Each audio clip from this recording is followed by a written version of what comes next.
So the film How to Survive a Plague was both devastating and empowering. It was devastating because people were dying. People were dying while they were fighting for change. And the government basically just turned a blind eye. They acted like it wasn't happening. They minimized it, I think. They kind of looked at it like this is a problem that gay people have, so we don't have to worry about it because it's their fault for being gay, kind of thing. And people like Jesse Helms, the senator, was talking about sodomy on the Senate floor and trying to act like it was a punishment from God. Basically, that's the impression that I got from this guy. And so it was just awful to know that millions of people ended up dying, and the government and the FDA and they weren't working fast enough to figure this out. It was like an issue that wasn't as important as everything else or something. But it was empowering to see how ACT UP didn't give up. They just kept fighting and fighting and fighting and staging sit-ins and protesting the FDA.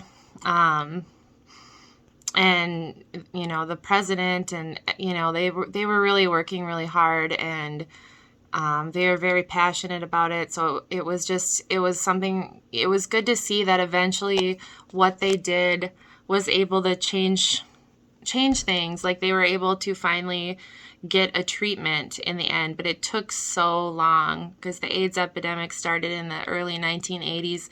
And nothing happened until 1995 or 6, I think, as far as like the three kinds of treatment to use together. So yeah, it just shows that you kind of have to keep fighting. You don't give up. You fight until you get what you came for, and that's exactly what they did. As far as conflict goes, there was obviously a lot of external conflict. The protests were very powerful protests, and so there was a lot of conflict with the protesters and the police, and so that was always going on.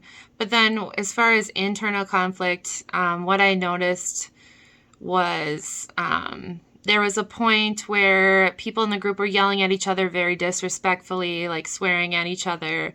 And for some reason, that Larry Kramer guy was on stage, and he just basically told people enough, yelled at everybody and said, shut up, like this is like messing with the cause.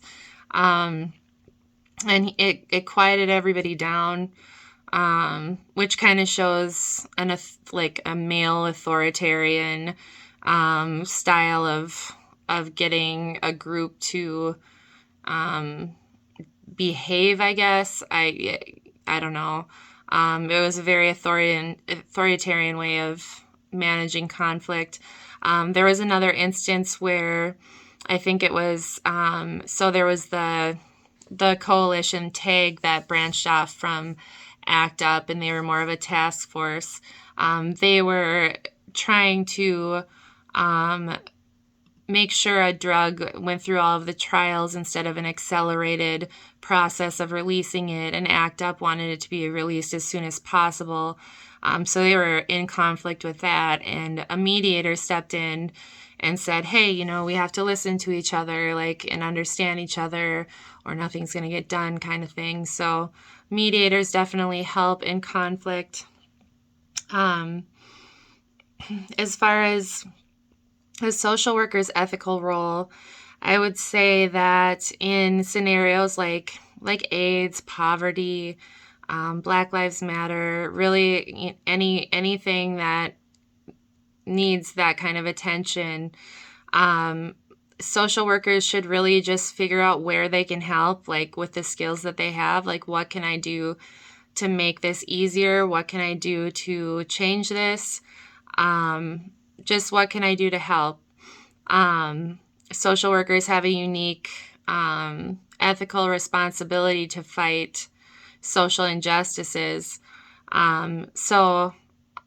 So if you're helping on a micro level in these scenarios, you'd probably point people toward resources. However, if you're fighting on a macro level, A social worker should be involved in the political sphere, trying to get legislation to pass, talking to representatives, doing everything they can with the skills that they have to fight the powers that be, basically. So all in all, it was a good film, and I highly recommend it to anybody. Yeah, thank you.